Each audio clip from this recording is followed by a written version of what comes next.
So yeah, like I said, you can just look at me. Don't Yeah. worry about the camera. And so if you can, we can start with if you can tell us who you are and what your connection is to autism.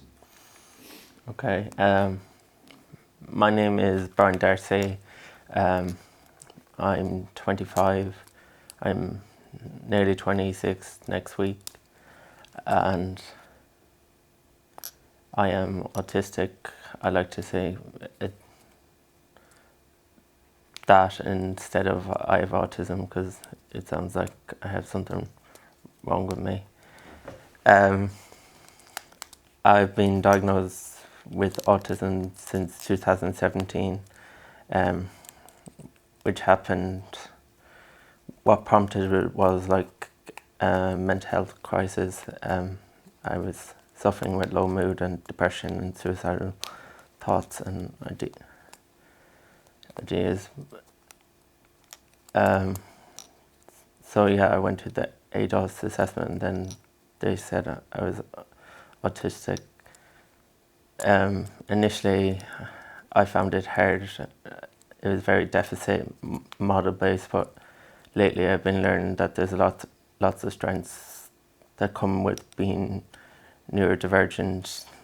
That there's a lot. I'm also dyspraxic. It's since um, 2010. So there's a lot of overlap between that and autism, about organisation and executive functioning. And in 2019, I was diagnosed with bipolar, and yeah, I do suffer with highs and lows, but I'm learning how to manage it through medication and therapy and talking to people and using my days going to outreach service for rehab care in Galway in Ireland, which is I meet people, support staff in the community, talk. We do person-centred planning, and they listen to me and they ask me what I want to do, and we make a plan through iPlanet, and that's very good, and they have helped me hugely. And I'm here representing the Rehab Autism Strategy group, which have been really good, and they've been implementing things for autistic people to improve their services in National Learning Network and the rehab care. Mm-hmm. Yeah. Okay, good. You're talking about the services in Galway that you kind of here representing this organization. Yeah. Yeah. Do you consider yourself kind of an activist for them? Do you? Yeah, I am an activist for them. I've represented them on they do an advocacy council. I've represented them on that, and I am an activist when it comes to autism, but also disability, and I'm very interested in learning about access and helping all people with disabilities. Like, I'm a member of a group called Access for All Galway, and they support and they help improve facilities for everyone that has a disability. It has a very vast range: people in wheelchairs, wheelchair ramps, people with vision impairment, people who use sign language, people who use law, people who have intellectual disability. But yeah, it's very good. They have a day coming up called Make Way Day, and that's about making people aware of the hazards that, okay, you park on the footpath, that's okay for neurotypical or people without vision impairment, or people who can't hear but they can't see, so, and it's dangerous to go on the road, and even they can't see the brambles, so they need to be cut and stuff like that. Yeah. Yeah. And even I've learned about the strengths of autism and in a narrative affirming way, especially through online groups and autistic communities like autistic paddies and Facebook groups and awesome training. The leader of that, Evelyn Lynch from Cork, she does great work, and they do Minding Autistic Minds, because a lot of people with autism suffer with mental health crisis and have mental health conditions, and I find that very inspiring, because I have mental health conditions and I struggle with mental health, so I find that very relevant for myself, but also relevant to my peers in the day service who struggle. It's not a day service, it's like a community outreach. They suffer with their mental health, or they have co-occurring conditions or co-occurring neurodivergences. Why? So you're very involved with that. Why do you think it's important to fight for the rights of disabled people? Because disability rights are human rights. People with disabilities are human at the end of the day.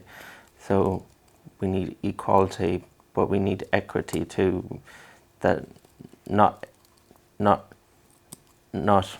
one specific solution for everyone. We need to individualize supports and ask people what they need and what they want, and ask for feedback, because if you know one autistic person, you know one autistic person each has their experiences, and that's very true with the disabled community too. Each has they all have commonality, but everyone has their own difference and uniqueness and diversity, and that's very good. Everyone's an individual at the end of the day. Yeah. Yeah. What do you wish people knew about you that maybe that they don't see, or that they don't know when they first meet you? I find it hard to initiate conversation there. Yeah, I find it hard to initiate conversation, even though I might be at events. I've been at many conferences, but they're quite overwhelming because there's a lot of people and you don't know what to talk. You fear judgment. I have anxieties. I don't. Probably, if speech wasn't, I was at a few conferences and I kind of hard to get down my words. But if there was other ways of you can this QQR code and you can type in your answer, because sometimes I find it hard to get it out by talking, by using the chat function in video calls, and by using texting in the answer, by using AAC, alternative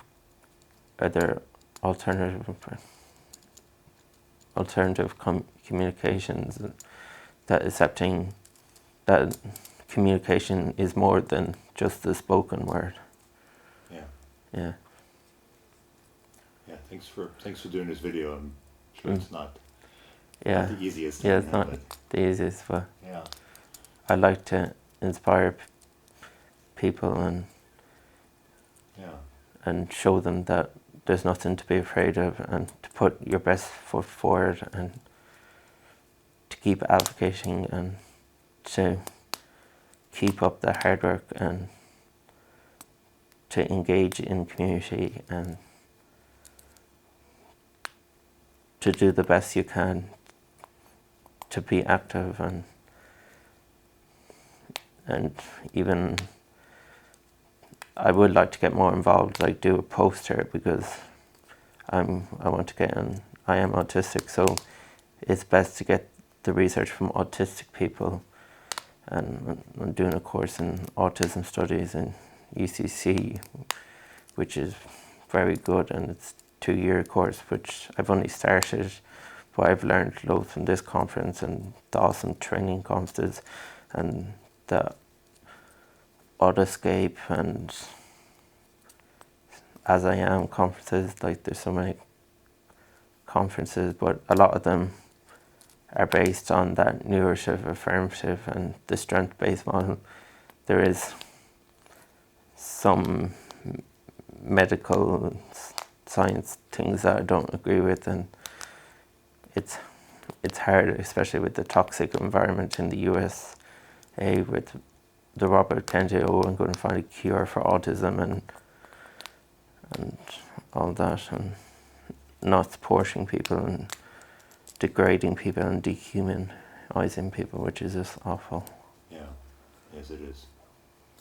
I wasn't born in America, but I lived in America for a very long time, and I'm sort of American now, and I've left 10 years ago, but it's terrible what's happening now. Is that something?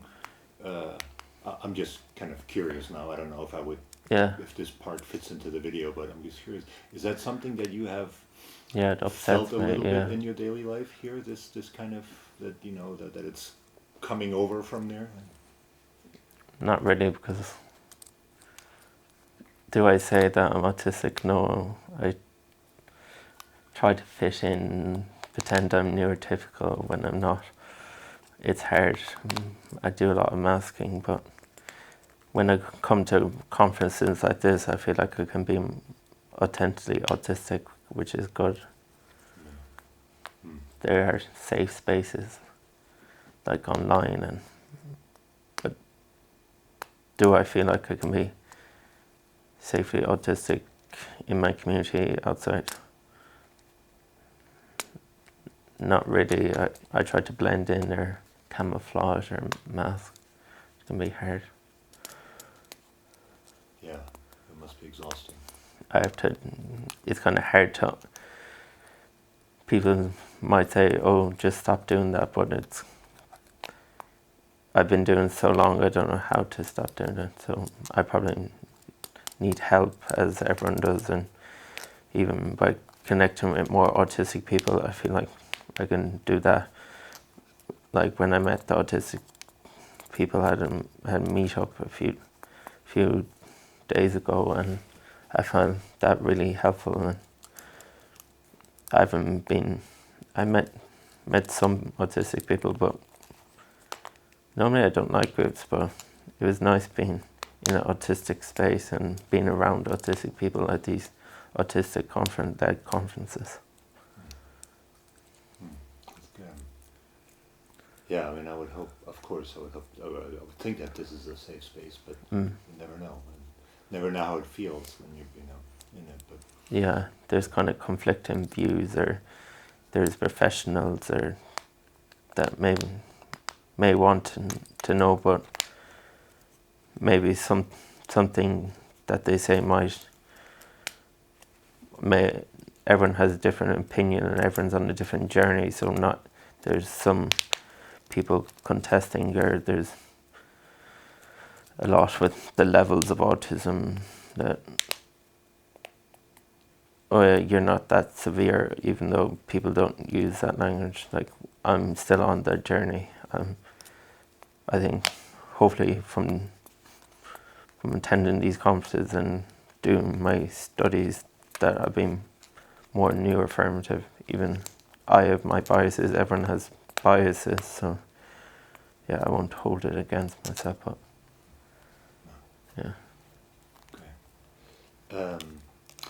I think kind of last question for me, unless there's something else that you wanted to talk about, is this campaign is called Autism Not Invisible. Yeah? Kind of what does that mean to you, and what do you think this campaign might, or what do you hope this campaign might change?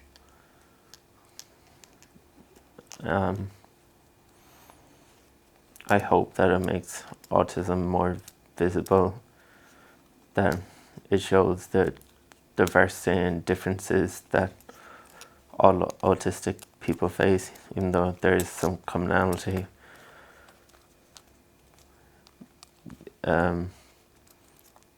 I love layering music in my ears. That might be a contradiction. A lot of people like quietness, but I really like music, and it helps regulate me, and I like to move my body or dance, even though I'm not a professional. It's fun, and just to move around with the music and not invisible. Yeah, I'm aware of all the barriers autistic people face, and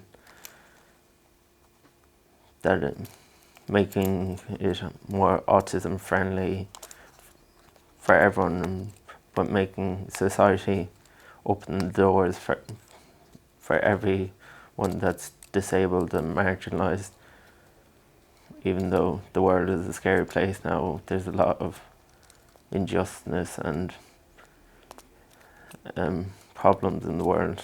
That there's always going to be problems, but hopefully we can unite together and control what we can control. Some things are just out of our control, and there's nothing really we can do. It's up to the world leaders and the rich and bigger powers out there.